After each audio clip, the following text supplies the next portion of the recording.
My name is Christiana Maxion, millionaire, billionaire matchmaker turned tech founder, and welcome to Dating in Dubai.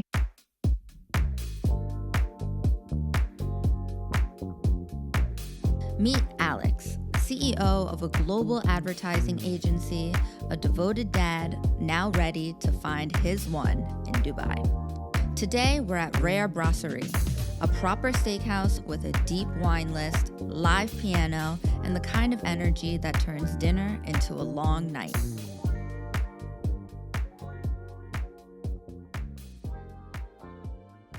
You are the most liked man on Maxion. Really?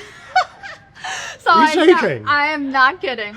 So with Maxion being one, because you have been a long time Maxion lover, Yeah. advocate. You are the most liked man on Maxion. How does that make you feel? Surprised. But truly, it's an honor. It is. Are you for real? I swear, I can show you the data later. Okay, that's one for LinkedIn, isn't it? Yeah, you can put it on your LinkedIn profile. Well, with that, how would you describe your dating in Dubai experience in one word and why? I'm still blown away by your announcement, but in one word, I'd say selective, actually. Okay. Not that I'm closed off to dating, like very much open to dating, but I think over time become much more purposeful about it. Okay. And much more choiceful. Whereas I think in yesteryear, like in your 20s or something like that, you're like dating. But as you get older, you know, you've got more time pressures, you've got more commitments. And so actually that time spent with someone that you want to get to know and hopefully love is a little bit more precious and a little bit more important. So yeah, very, very selective. In order for you to get to this point, right, of having more, I guess, being more intentional about your dating, you mentioned that you dated a lot in your 20s and your 30s. But now to be at a point where you actually understand what you need or what you want in a partner, you had to do the act of dating. It wasn't like you never dated before, you never committed. Now you're like, okay, I've done it, and this is how I feel or what I know I need in a partner. Yeah, totally agree. I think it's finding out what you like, what you don't like, etc. in someone else. But I think it's a big part of it is actually working out what you like and what you don't like about yourself. And start 1000%. working on that to work out, all right, well, what makes a beautiful partnership? What makes someone equally happy on both sides of that relationship? And that takes trial and error. And I think in your youth, I don't think hopefully I'm not speaking for all men here, but I think in your youth, you're a little bit less choiceful, and that actually is a good thing. Like you're saying, you're finding out, you're learning, and hopefully over time it optimizes into the right path forward. Definitely. Are you ready for a drink? Yes, let's get one. Do it. Cheers, Alex. Cheers. Okay. Now we've loosened you up a little bit. Are you ready for the hard-hitting questions? Come on then, let's go. So then you've lived in these 5 different cities. Like, how has dating compared in each of them? I think they're all very different. Yeah. But I think they all have something that brings them all together. And lots of people, which is a good thing. Then lots of different nationalities, which is also a good thing. Therefore, lots of different backgrounds. So there's definitely variety. But in my own personal experiences, I'd say Singapore is the one that was most defining. That's where my marriage ended, and the start of a reset and a start of a rebuild, frankly. Yeah.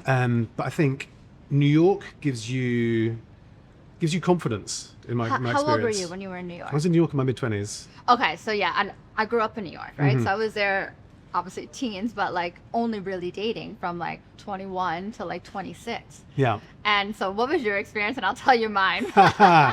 I think, okay, really honestly, yeah. There's as an English guy, there's a little bit of an inferiority complex going to New York. Yeah, for sure. Because you look at things that you grew up when you were a kid, like Saved by the Bell with the jocks and all this kind of stuff. Like, how do I compete with that? But actually, there's a massive competitive advantage. I was going to say it's a leg up, because whenever I heard a British guy or an Irish guy, I was like, I'm in. Exactly that. Like, when you're at a bar and you're like, oh, please may I have a bottle of beer, and you might dial that up just 5%, 10%. Yeah, a bottle. It grabs attention, and like everyone likes a little bit of attention, right? And it makes you feel good. Of course. And so therefore your confidence goes up a little bit, which is a lovely thing. London, I think, gives you standards. I think London is a beautiful place to date, beautiful place to meet people. And there is a huge population of very attractive women in London, right? Yeah. But I also think it gives you standards in that when there are that many ladies and you have a lot of options, Yeah. you can then start to be a little bit more choiceful. And so Yeah. you start to experience good dates, you start experiencing passable dates. And Yes. wait, and you were how old then? London would have been 2001 through to quite a long time later, maybe 15. Okay. 15 years you were in Back- London. All in all, probably about 15 years in London, yeah. Okay. Yeah. But I think when you're younger, I think like I was saying earlier on, where you're trying and you're experiencing, and you experience an okay date. Yeah. In your youth, that's fine, great, let's go on another date. Yeah. But as you get a little bit older, okay, no, that's now the standard. Now, actually, I want to date at this level and have an experience at this level. And so that's why I mean, London Yeah. gives you those standards. And then it's kind of Dubai. like career, right? Where it's like, It hey, is a bit. in the sense of when you, I guess, gain this title, you're like, okay, I'm not going below this title. I need to keep leveling up, leveling up, leveling up. So it's like you've experienced a great date or maybe a great relationship, and you're like, okay, I know what this looks like now. And then you're like, I will only, the bar is here, Yeah. essentially. And then you come to Yeah. Dubai, Okay. where I think all of that all comes together in one Yeah. place. You've got the diversity of people. Yeah. I think no one can argue against this, and that I think Dubai has a real thing around aesthetics. Yes. And so, correct. you're Beautiful people. blown away by the beauty in this place. But it also gives you the standards as well, because when you're dating in Dubai, my personal experiences, I met a lot of really nice people, not met the one yet, right? Yeah. And there's a thing around, was that phrase, don't judge a book by its cover, right? Yes. And so you meet someone, you're like, oh my God, hello. Yeah. And you start to get to know that person, but sometimes the mask comes off. And Almost. that's a challenge. Yeah, I mean, I remember when I first moved up from Abu Dhabi to Dubai, and I made it my mission. I said, I know that there's over 200 nationalities represented here. I was like, I'm going to date the entire map. And for me, right, like growing up in New York, people see New York as like the capital of the world. Oh my gosh, it's so diverse. But in actuality, it is maybe a lot of people that look different. For the most part, everyone's American, right? They have an Yeah. American passport. They grew up in a very similar way, where I felt like Dubai gave me the opportunity to actually date different types of people, which then helped me understand myself. Like, I think about it now, like my partner is from a place I don't think I would have ever even experienced like before, or maybe even said yes to if I was living in New York. So Where's he from? He's from Greece. Okay. Like, I always thought I was going to be with either an English guy or an American guy. Like, that's what I just always saw. Like, oh, that more like Western mentality where like Mediterranean, like they're very warm, they're very deep and spiritual and Smooth. emotional. Yeah, where I thought I was always going to be the guy who's like, blah, blah, blah, blah, blah, like just like me. Where you figure out you can't have two of the same apples that go together. You might need an apple and an orange, and then it makes more sense. 100%.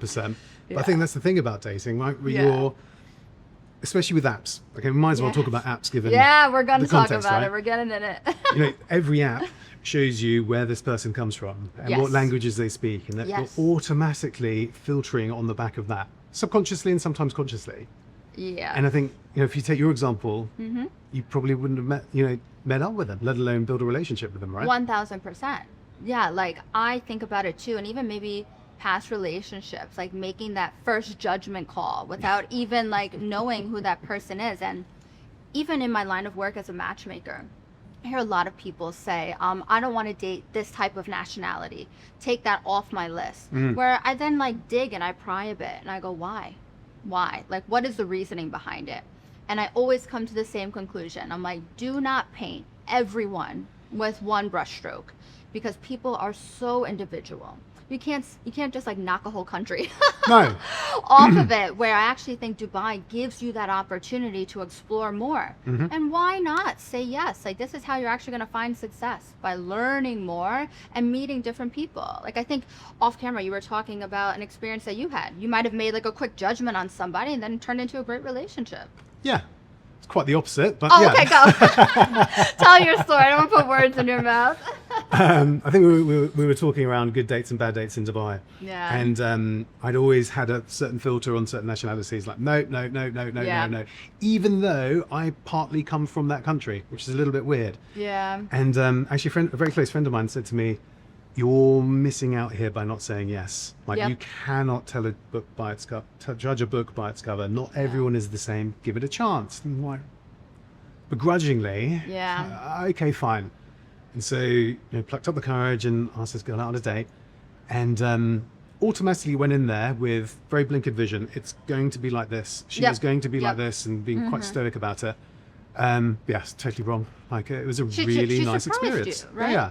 And that's what I tell people, like, let people surprise you. And what is it?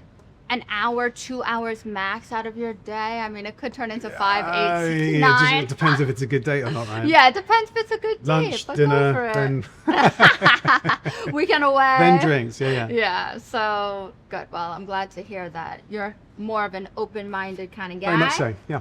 So then with that, how many dates, historically, does it take you to, I guess, know that you want to pursue someone? Or are you more just like a first date, sparks fly, or a slow burn? I'm pretty good at working someone out. Yeah. What type of person are they?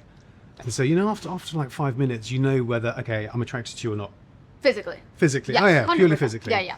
And then I think after that, it can take 2 or 3 dates to start to really understand who that person really is. Yeah. Because let's face it, everyone who goes on a first date is on the very, very best behavior. Yeah. Of course, you're performing. Second date, a little bit comes off. Third date, a little bit more comes off, and you potentially start seeing the cracks. And I think as I've got older, and I think a little bit wiser, you take those cracks for what they are, right? But on the flip side, you start spotting a little bit more of the genuine person underneath. Like, how's their heart? How's their mind? How do they interact with other people around you? How are they asking you about your life? Not just one-way questioning and Q&A kind of chat, Exactly. Like an interview. It's no longer an interview. Like, what kind of flow do we have now? And then from that, you can start seeing things like consistency. Yeah. That's a big thing for me. Like, I crave consistency. And I think that takes 2 or 3 dates to start seeing that. And I think when I go on a date, I don't like going for a coffee. I don't like going for a drink. For me, a good date is you go for like something small, like a light lunch or something. Yes, I love lunch for a date. I think it's much better. Great. But then if that lunch leads into afternoon Aperol spritz, which leads into dinner, which leads into drinks after that, Even better. That is an amazing first date. And it's going well because A, there's the time taken. B, you don't realize the time has gone that fast. Yeah.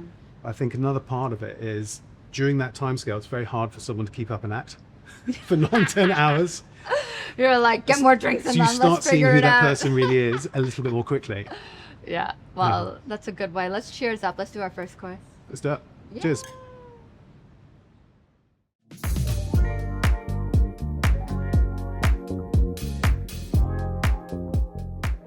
So, Yes. Mr. Woodford, we're going to start our course with, tell me your most shocking dating in Dubai story. Shocking dating in Dubai story. I've not actually been on that many dates. Okay. Because remember, I'm selective. Yes. Right? Very. But there's 2 that spring to mind in terms of shocking. Shocking is a bit of an exaggeration, but 2 spicy ones. Okay. First one was where lunch turned into a photo shoot with lights coming out of handbags, Oh, wow. tripods for iPhones. Was she an influencer or? Absolutely not. Oh my gosh. Is she okay? Absolutely not. Okay. That's And, so awkward. I don't know. I started to very quickly feel like a bystander in this date, and it was all about the food, the lady, Yeah. the environment, and it was, put it this way, that didn't turn into a long lunch. That was a very this is an interesting one. Thank you so much. Wait, was she at least getting the meal comped? No, Okay, that's so nothing. then what was that for? Well, I did ask, like, what's going on here? And she's, just like taking pictures, and I like capturing the experience. I'm like, But you're not having any experience. You're It's you and the food. Like, what about me? It's a And this- visual representation of what happened over 45 minutes, basically. So Wow. that was Okay. that wasn't a good one. And then the other one that springs to mind is a bit of a sad one. So I was really excited about meeting this lady, and I assume she was excited about meeting me as well. And we went for a nice lunch, and rather like this, like nice setup, nice drinks. Yeah. And you know what it's like when you start talking beyond small talk, and you're trying to find out about the person you're dining with, you know, Yeah. How taste do they preferences, think? background. What do they think? Yeah, exactly. Yeah. And I noticed like a little bit of a wobble on her lips. And then a little wobble, you know, when your Yeah. lips start wobbling Yeah, a little yeah, bit. It's yeah. like, okay, this is a bit sensitive. And it's my carried God. on for about 30 seconds. And it's, look, What was like, she talking are you, about? Are you okay? Yeah. And she goes, actually, no. I split up with my husband last week, and you were my first date. And I went, wow, that's that's a great pretty segue into the speedy. next part of the conversation. But what? And I said, do you think next you're week? do you think Wow. you're actually ready for this Yeah. dating world? And she goes, well, clearly not. And then the tears just started flooding out. And you know, Wait. And you being divorced, like, were you there for her? Support? Like, A million how did you percent. feel? Like, okay, yeah. well, it turned into like a therapy session, actually a mutual therapy session. Did she pay you after? You should have Sadly invoiced not. her. Sadly not. We kept in touch, and Yeah. you know, obviously wish her well. But I think she was in a very, very bad place and just needed to get it out. And she'd not really spoken to anyone about it. So why she chose a complete random guy on a lunch to start telling some quite inner secrets about her Relationship. non-functional marital life, I don't know. But I think we left there with a few smiles. But it was Okay. 2 hours of therapy. Wow, 2 hours. Yeah. Maybe it's easier for some to like dump things on a stranger rather than like a friend, because then you're thinking about, will it get back to that person, or like Yeah. maybe you don't always let your guard down completely with I think there's somebody also a you bit know. of, you know, if it's a complete stranger, you don't really care what they think. Well, that's it And too, right? they're hopefully going to be a little bit more non-judgmental than your best friend who knows your inner world. And probably knows your spouse as well, and like will give them their opinion. You're like, I don't need an opinion right now. I just need Exactly. you to just let me vent and dump on you. And I think that's what she needed. Just someone just to sit there and go, okay, is there more? Yeah. Like, Anything else? Yep. Yeah, I'd say those two would be the two Shocking. they'd be Yeah. the most shocking ones. Well, this is actually a great segue into the next part of our conversation. So, what you're doing now, right, with Divorcing Dad, like exactly what is it? Tell us like the platform and what you're trying to achieve. Sure. The Divorcing Dad is actually a technology platform that helps dads pre, during, and post divorce retrain through cognitive change and behavioral Yeah. change Interesting. into the person they actually could be. Aw. Because I think when you're going through any breakup, let alone a divorce, you rewire, you experience deep grief. And it changes you as a person. And if you're not careful, you can just drift and drift and drift and drift and never repair. Throw kids into the mix as well. You know, Yeah. this whole thing has a very lofty mission, Yeah. which is to reduce divorces worldwide. That's number one. And then something that's a little bit more realistic, I suppose, is helping mums and dads and their children to have like an amazing navigate it, life right? Yeah. post divorce. And that starts with, in my case, the dad. Yeah. And making sure that he's wired in the right way possible, the mindset is working in the right way, and that his decision making is coming from a place of calm and Yeah. rational. 'Cause it's very easy to get caught up in things.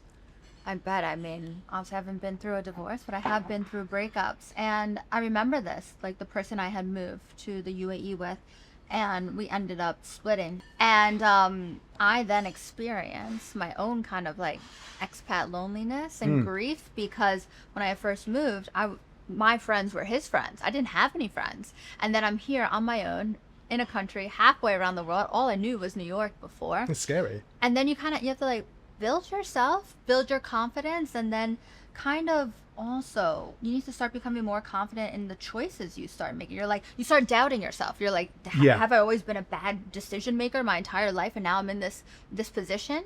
But then when I started like changing that and like flipping the table and being like, okay, what is the silver lining in this? That's when I was like, okay, boom, boom, boom, and I've created so much more since then. But yeah. And that's awesome. But I also think there's a difference between guys and girls when they're going through a breakup. Yep. I think I would imagine, when you said when you moved here, you didn't know anyone here, but I Yeah. imagine you have an amazing friendship circle and family circle that you can rely on and talk to, right? That's it. And you probably spoke with them Yep. vehemently about your breakup, whereas Yeah. guys don't really do that. They do it with their romantic partner, which is why what I've seen, gosh, there's so many reports out there, even like the Lonely Boys report that was done in the UK, I think over a year ago now. But they speak about how men usually, right, they confide or are like their true whole selves emotionally with their romantic partner, not necessarily with their friends. Yeah. Or like their close community. So then when you lose that, it's like, who do you talk to? Yeah. And Yeah. if you're automatically not going to speak to other people, and the one person you trusted more than anything in Yeah. the world with your life cannot be trusted with Yeah. that relationship, or you physically can't talk to that person anymore. Yeah. What do you do? And this is why the divorcing dad, I'm excited about it, because I am it doesn't too. rely on people. Yeah. It doesn't rely on the guy talking to people. Like, therapy is temporary, right? It's in one ear, you're there for an hour, great, feel good, then 90 minutes later Yeah, you're probably you're back like, in the "Meh." same hole again. Content online is great, but has a It shelf life. depends, and also on your algorithm. If you just Yeah. if you look at something for too long, you can get like looped into a negativity loop, and you're like, yeah, you're right. Ah. It's so Where true. it's just like, yeah, I mean, the algo can feed you whatever you want, but if you accidentally look too long, you're like, no, now I'm Yeah. in a deep hole. And I think this is where the divorcing dad's different. Yeah. Because it's using technology and using artificial intelligence to profile, let's say, me as an individual. Who is Alex? What is Yeah. his background? It's not just through Q&A, but it's also about how you're interacting with the technology. And so every day it's nudging you into full behavioral change Yeah. in 5 facets around, from mindset through to health to fitness to dating to attraction, and also obviously fatherhood. Yeah. But it's done through technology with a little bit of human interaction in there. Yeah, that's good. I love this. And then, so you've been divorced now for how long? 7 years now. 7 years. Hmm. So then did you start dating right after divorce? or did it like take you a long time? Did you feel like, gosh, I have no confidence anymore? Like, Yeah. what did you go through? I think every divorce is different, and I think my one was a slow death, and then a cataclysmic event, I think is the best way to describe it. And by the way, we're amicable. It's fine. Yeah. But I think when you go through that slow death, you do start looking around and think, okay, well, maybe there is life post-divorce. But in my case, after divorce, I had a little break of just trying to work out, okay, who the hell am I? What is life now? I'm in Singapore, 9,000 miles away from my family. At the time, I had Elliot was 2 years old, and great. Where do we go from here? Do I try and repair this? Do I stay in Singapore? What on earth does next thing look like? Yeah. And of course, all your guy friends are saying, get on the apps. Go. Yeah. You haven't dated in like 15 years. Go. Go Yeah. live your life. And there is a temptation to do that, but it's empty. Yeah. So I took my time Okay. and was fortunate to meet a special lady very quickly. Okay. And Off the apps, like in real life. no, that was, well, half and half. It Okay. was half real life, half on an app. Okay. The universe was, I think, guiding that one. Oh. But I think I wasn't ready for another relationship, if I'm really honest with myself. And I think she's honest with herself as well, but she probably wasn't either. And I think you want it to work post-divorce. And Yeah. actually that first breakup post-divorce actually hurts harder than your actual divorce. Ooh, that is such Apparently an it's scientifically interesting proven. take. Oh gosh. So then, now that you're 7 years post-divorce, when you are on the dating apps, do you actually say I'm divorced and I have a child, or do you hide that? I think, okay, we were talking earlier on about people profiling Yeah. or filtering out. I think on a surface level on an app, I don't want to give everything away to everyone. Like, it's frankly none of their business, right? Yeah. But actually, at 45 years old, if I wasn't married and didn't have children, then there would be, What's wrong with this guy? there'd be a flag there, right? So, Yeah. But when it comes around to dating, it's, before that date happens or is even discussed about, I make it very, very clear, hey, I'm a happily divorced dad. Yes. And, Okay. some girls it's great, some girls it's a boundary. And, Yeah. you make your choice on the back of that. Like, you and I have had this conversation before, Yeah. but I personally think that a man who is divorced and has children those are major green flags to me, because not like it kind of gives you like this mirror ball, like this crystal ball into like, how is this person already as a dad? And you kind of get to see it, right? Yeah. Are they devoted? Are they not? And, everybody has different, things that they want in a partner. And this is a funny joke, so don't take it to heart. But also, they've already been trained by a woman. They've lived by a woman. One person has said yes to them. So they must be good in some kind of way. So I've always seen it as a positive. But I think you've said, like, you have encountered where people are like, I would absolutely not date you. Yeah, I think coming out of divorce, you feel like, okay, I've got responsibilities over here. Yeah. And those have to be maintained no matter what. So the first question you start asking yourself is, well, do I have capacity to take someone in to this space because I'm focused over here? And how can I balance that out? And I think the other part of it is I after what you said, I truly believe it's a massive misconception that post-divorce, guys and girls are messed up. There's baggage, and I hate that word so much. So much, yeah. But actually, that does happen with some people. Yeah. But on the flip side, the people that realize, do you know what? Okay, that was a chapter in my life, and that's now shut. And that was a version of myself that existed, and that's great. The person who I want to be now is a very different person, potentially. And with that comes learning, with that comes healing and retraining who you are. So actually coming out of a divorce, provided you've done the work and you're not drifting like I was saying earlier on, I think you're right. It makes for a person who is much more assertive about their boundaries, much more assertive about their standards, and like you say, possibly trained into a better way of living. Definitely. And what I see too, when I hear people, like, as a matchmaker, and people say, oh, I don't want to be with anybody who's divorced or has children or recently divorced, which I think is interesting. They're like, that they would only choose to be with somebody if they were already 1 year out of the divorce. How do you feel about that statement? I just think, okay, what's sitting underneath that? Yeah. Is there a fear factor from, oh, are you over your ex? Are you over that relationship? Are there still feelings there? Yeah. And, maybe that person's coming from a place of lack or insecurity to start thinking about that. Like, divorces happen for a reason. It's a two-way street, right? Yeah. But I think ongoing, I don't know what I'm saying with this one. It's okay. What was the question again? No, so the question was basically how people have set like this boundary. I don't want to date anybody who is post-divorce for less than a year. So, I mean, how do you feel about that? Do you think post-divorce, a year, were you ready to date or not? At the time, I thought I was. Yeah. But I think there's also, especially as a guy, there's I'm going to get you back.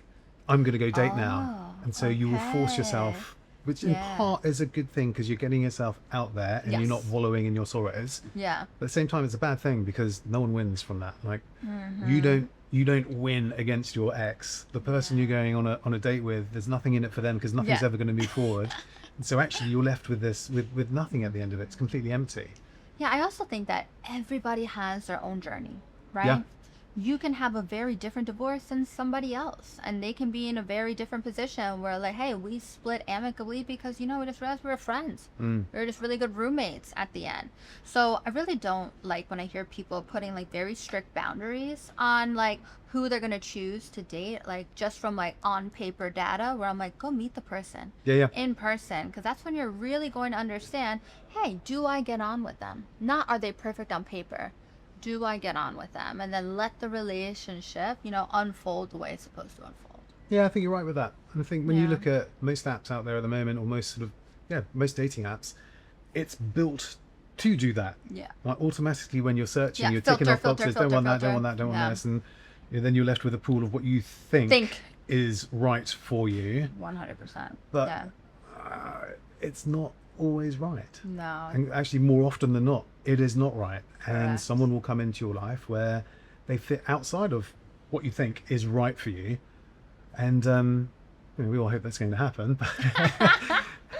It's quite funny because, as I mentioned at the bar, I used to have like this list, maybe when I was like younger, right? He needs to work in finance, he needs to be blonde hair, blue-eyed, and possibly have an accent. No, see, height was never a thing for me. Okay. Just so happens my partner's 6'3", but that was never a thing for me. And like I look at that And then I compare it with like my partner now, and I'm like, it's the complete opposite of that. So if I would have said to myself, he doesn't fit my list, I will not go on a date with him, I would never be in the amazing relationship that I am in now. I feel like people just need to say yes and then let things unfold. 100% agree. Yeah. Are you ready for the second course? Yeah, let's do it. Let's do it.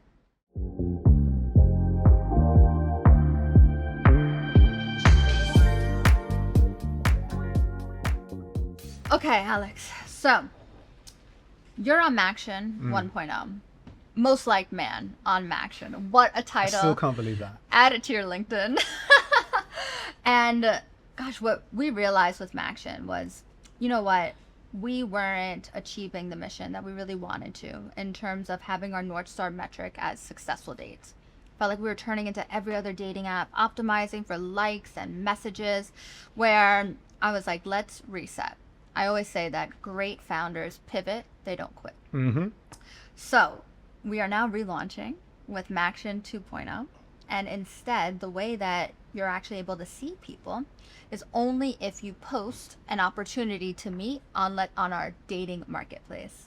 So for example, you can post, hey, I like dinners in DIFC. I'm free Sunday evening.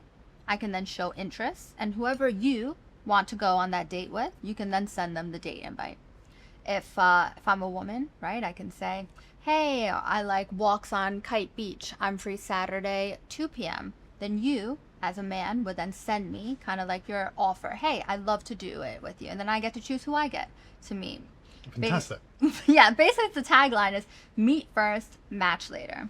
Because like I mentioned before, the people who do the act of dating are the ones who actually become better pickers of partners.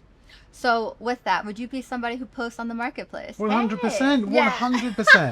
Like the whole point is Yes. when you're dating, is to date. Yes. It's not to sit there as pen pals. It's not to sit there Yes. swiping and profiling and la la la la la. It's to get out on a date.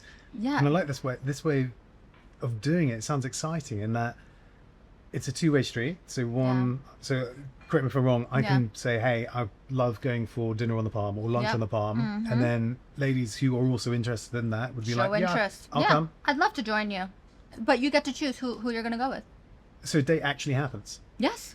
And is date there chit chat actually beforehand, or is it straight into the date? We have really cool ways of like sparking moments in between to get you both excited, because there is no like real messaging back and forth like on a traditional dating app, but you get to like answer fun questions beforehand, so then you're excited to meet that person. Like, ooh, this is something we could talk about on the date. Okay, so the thing I'm most excited about this is Yes. that all dating apps are built on algorithms. Yes. And it's not in those dating apps' interests No. to get matches that are properly going to work, because then you lose customers on the back of it, right? Exactly. Whereas this skips that out, and it's, hey, two people organically saying, hey, let's meet. Yeah. No algos. And then beyond that too is what the meet first, match later is that after you have matched, let's say you both have a great date, your profiles will then be linked, and then you can continue dating one another. So that opens up our kind of couples portal so that you can continue dating one another. And whether or not you have met on Maxion, you can join as a couple and still do the act of dating with your partner. So Maxion's going to turn into a lifestyle companion app on top of matchmaking. Yes, and we can't wait. It's That's awesome. basically like, you know, curating for the entire relationship life cycle, which no other app is doing right now. Because, I mean, as you know, the real work happens when you're in a relationship with somebody. It's great to date, but after a couple days, you're like, do we actually get on? How is this going to work for us? And then us helping you through that life cycle. And then if you break up, you go into the singles portal. Or if it goes Full a very life long way, this is where the cycle. divorcing dad comes in and starts helping out. Do a partnership. It's a great collab opportunity for sure. But with that, on social media, right? We were talking about filtering and being like, oh, this is exactly what I want. Well, is that really what you need? Yeah. And so much talk about what is a high value man? What is a high value woman? How do you feel about talk like that? Are people high value? Like, what does that even mean? I think high value means something to someone and something totally different to someone else. And I think, Sometimes it's monetary, like literally high value. Yes. Sometimes it's heart and mind, like high value in terms of this guy or girl knows themselves and can present themselves in a consistent, wholesome manner. You know, for me, that's high value. Yes. You know, Yes. someone who maybe hasn't done the work. I don't like that phrase, but quite often in your 40s, you have to have done your work to be in a decent place, right? Yeah. So for me, high value is someone that has recognized and starts to know who they really are as an individual, and then can present that as authentic and consistent to people that they meet. And it is certainly not someone who has done an amazing job in their career and has got millions of dollars in the bank account. Like, Yeah. great. That means nothing. It doesn't mean anything, especially when it comes down to, you know, building a relationship and building a partnership with someone. The high value over here on the hearts and minds, Yeah. that's where the sparks get created and a connection genuinely can take place on more of an emotional level rather than just a physical level. Do you know what I hear a lot from women sometimes who are dating? And listen, I'm one of these women. I've created a career for myself. I've created lots of success in different ways, and women lead with that foot a lot in terms of, oh well, these are all of the things that I bring to the table. He better bring more to the table. Yeah. Where I'm like, whatever happened to just, hey, being a very nice person Yeah. who's going to be supportive, who's going to be great? And I feel like a lot of women nowadays, they actually put value on a man. Basically, sorry, I'll say it again. A lot of women nowadays put a value on a man based on how much money he has in his bank. Where, listen, I'm a matchmaker for millionaires and billionaires, and I'll tell you that's not typically how it works. The way I see value in a man is somebody with character, integrity, who stands, right, for something and isn't like a sheet in the wind, right? Who's going to be there to support you, to protect you in different types of environments. And I hear a lot of women say, well, he needs to make at least what I make and more. I'm like, but why? Especially if you're somebody who's had extreme success, like over 100 million. Why does he need to have this amount of money? I think I agree and disagree with that. Okay. So I've been on the receiving end of that in terms of, hey, I do okay, but I have been on a couple of dates with this lady who is incredibly wealthy. And one, it's awe-inspiring. But it's also a little bit intimidating because Is it? It is a little bit. Okay, It is a little let's bit. talk about this. I think, you know, if you look at generations past, it's always the guy goes out to work and he puts the food on the table and creates the safety of lifestyle around the couple or the family. That's still there, right? It's still normal and it's still natural for that to happen. But I think as time has gone on, it's become a little bit more balanced. So when it's completely flipped the other way around and the lady you're dating earns 6 zeros more than you do, like there's a difference, and if you're not careful, it can turn into a big inferiority complex. Okay. In which case that relationship cannot progress because then you can't be authentic, you can't be yourself. So everything else that we're talking about being high value cannot be achieved. Yeah. Right? But I think in my heart of hearts, high value is exactly what you said around someone who has integrity. Yeah. Someone who is consistent, someone whose heart and their mind is as open as it can be within reason. And aesthetics come into play. You know, you don't get chemistry until you know there is a Physical attraction. there's a physical attraction. Yeah. But in terms of monetary value, I don't know, I'm English, so I've always been taught never talk about money. Like it's rude and it's crass, and I believe in that. But it can help you have fun things. It can help progress things a little bit. But is it the be all and end all? Absolutely not. No. And actually, that lady that I mentioned, like her heart is enormous. Absolutely enormous. And if you stripped away all the sort of, you know, the wealth that sits around her, maybe she's unique, but you're still left with an utterly beautiful person who has integrity, who has ethics and all of that with it. So it brings me back to, no, the financial element, pardon my French, doesn't mean shit. It doesn't. Can I say that? Yeah, of course. It's interesting. So you've dated. Do you find it attractive or not attractive when a woman leads like with her career foot? This is what I've achieved in my career. What do you think about that? It strikes me in meeting someone who's driven, which is attractive. Yeah. And if they're driven, more often than not, I feel it's because they know what they want out of life. But I think there are exceptions to that, where they're driven by fear or driven by a sense of lack they might have experienced at some point in their life. Yeah. So I look at it with caution, like, okay, cool, on paper that's great, but then how does it play out? Yeah. When the mask starts coming off, you quickly see, is that career driven from just general behaviour, or is it driven from a fear? And it becomes quite clear quite quickly, I think. Interesting. It is like going on a date with a therapist with you. Is it? I'm kidding. You're analyzing them. You're like, is it fear? Is it validation? What is it now? I love it. But if you had to name, I guess, something that women get wrong about men, or even a divorced dad dating, what would it be? What would it be? What they get wrong? The perception of chaos. The perception that there's an angry ex that sits over here who's chipping away at life, and you can't build a relationship on the back of that. It's never going to happen. Or, if there's children involved, well, they're going to take priority over me, and I'm not going to get a look in. We're never going to build a relationship. Sometimes it has been said that, well, if he's got a kid with someone else, and then, how do we have a kid? Is that going to happen? And if we did have a kid, then how does that work in terms of who's the favorite one? And you genuinely have had some conversations around that. Like, it doesn't work like that. And I feel this is the biggest misconception. Yeah. Because someone who has had trauma, now I'm sounding like a therapist, someone who has been through divorce or some sort of rupture, if they're a good egg, they're working on themselves or have worked on themselves. And so all that misconception truly becomes a misconception, because actually you're building into someone who is more cautious, who is more calm, more at peace, has fought the battles, right? And knows when to pick a battle and when not to. And to be honest, the big thing in terms of dating someone who is divorced or divorcing, there's been a moment of pain. And that's, sticks to that person, but they're coming out on the other side of it as a very different person. Yeah. And, supporting that person going through that can create a wonderful thing.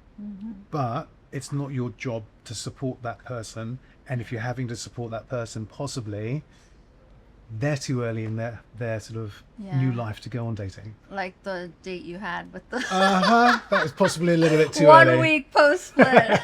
Possibly. But I like what you said in terms of when people are dating, they make all of these assumptions and then try to like prescribe the relationship. Oh, well, if you already have a kid, what's going to happen if we have a kid? What's this? Oh, and then automatically assume that, oh, well, then he's going to be the favorite one. He's going to do this.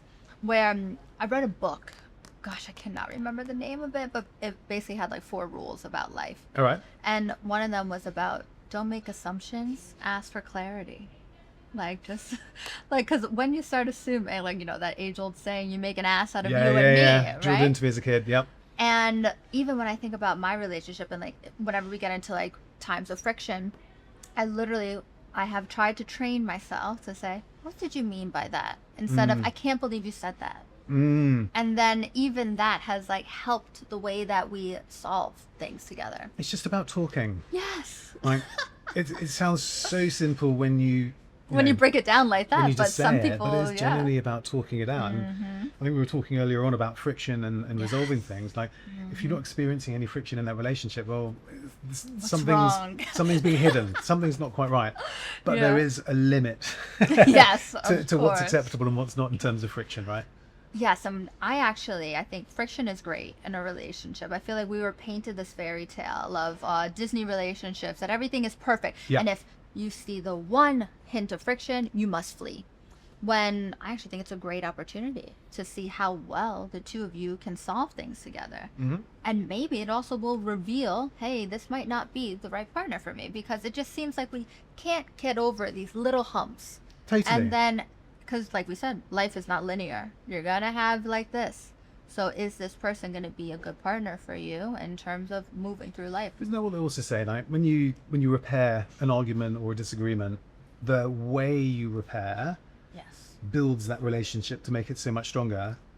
Like, 100%. so if you're trying to build a relationship and you've got nothing to repair, how you know, it doesn't work. You know, it's interesting. I think back to a previous relationship I had, and it was long distance.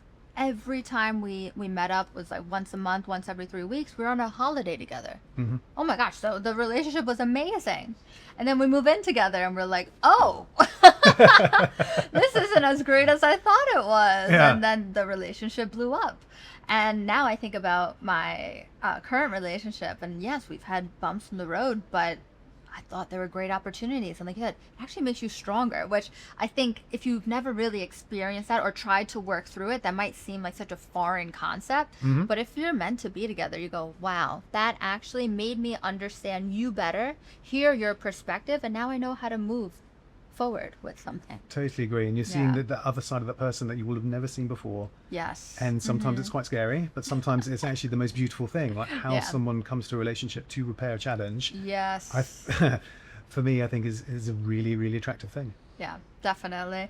And then what is one thing that you used to look for in a partner that you no longer care about?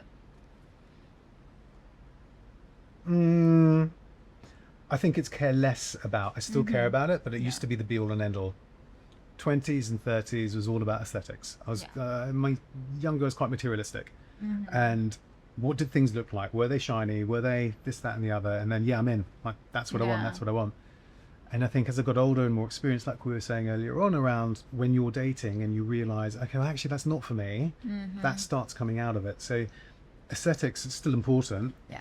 But I think it's also, I don't know if this is a real phrase, but the aesthetics of the heart and the mind Yeah. have gone way up the order than they used to be. Yeah. I think someone said to me once, you know, looks fade, but your heart doesn't, your mind, well, mine does sadly, but not in No. that same degree, you know? And those have become way more important to me over the past 5 years, 6 years, for sure. I think pre that, it was, oh, there's a really hot girl, must go after her. Yeah. Whereas now it's like, okay, she's pretty, but then I want to know what she's really like as a person, what she's really like as an individual, and is she partner, is she couple material? Yeah. Because sometimes people just aren't. Yep. They can't do it, and it's good to find those things out quickly. Yeah, but also, you know, a good fit for you, where they Yeah. might be a great fit for somebody else, but are they a good fit for you and what you want to create? Totally. Yeah. Are you ready to eat? Let's go. It's getting Let's cold. do Come on. it.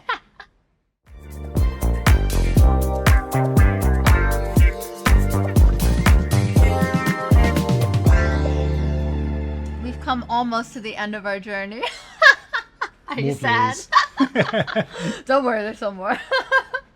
So tell me, what is the best date you've had in Dubai? Best date in Dubai.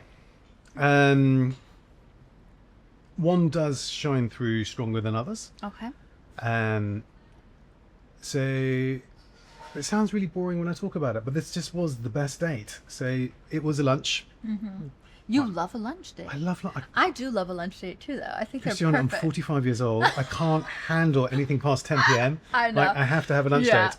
Way Yeah. more compos mentis. Yeah. But also, it means you've got more time. Like, if you're getting on, then you can, you know, Continue. progress, right? Yes. So this was a lunch. Nothing out of the ordinary, just a very simple lunch. And we'd not spoken before, and it was via a dating app. Yeah. And when this lady turned up, I was just like, oh my God, I'm blown away. Like, Yeah. gorgeous, absolutely stunning. But then just remembering, right, take it back, Alex. Like, just calm down Yeah. and start to get to know this person. And what became very apparent was she'd not been through similar to me, but our circumstances were similar. Both divorced, in other words, right? And so you automatically had something to talk about. And what was beautiful about it, we didn't really talk about it very much. Okay. You know, there's nothing Got worse it. than going on a first date and people are starting to talk about their Well, exes. but You're like oh, come you on. said on the the worst date part, yeah. Exactly. So we touched on it, and it's right to touch on it, I think. But then, you know, the sun started going down. We were out having lunch outside, and then it was 6 o'clock, then it was 7 o'clock, and like, are you kind of hungry? It's like, yeah, I'm hungry too. So Yeah. then, same restaurant, same sitting, dinner started to come out. Wow. And so we had some dinner and then carried on going. And normally by this stage, you know, alcohol would have played its part and done its work. But both of us were drinking really lightly and just enjoying the chat and Yeah. enjoying the company. And then dinner finished, dessert was great, and then we had a few more drinks, and then by which time we were the last people in that restaurant, having been there for 12 hours. The staff was like, what the hell is going on here? 12-hour first dates. Wow. And yeah, that That's always great. sits in my mind. But the problem is now, it didn't progress anywhere. But now that is my standard of a first date.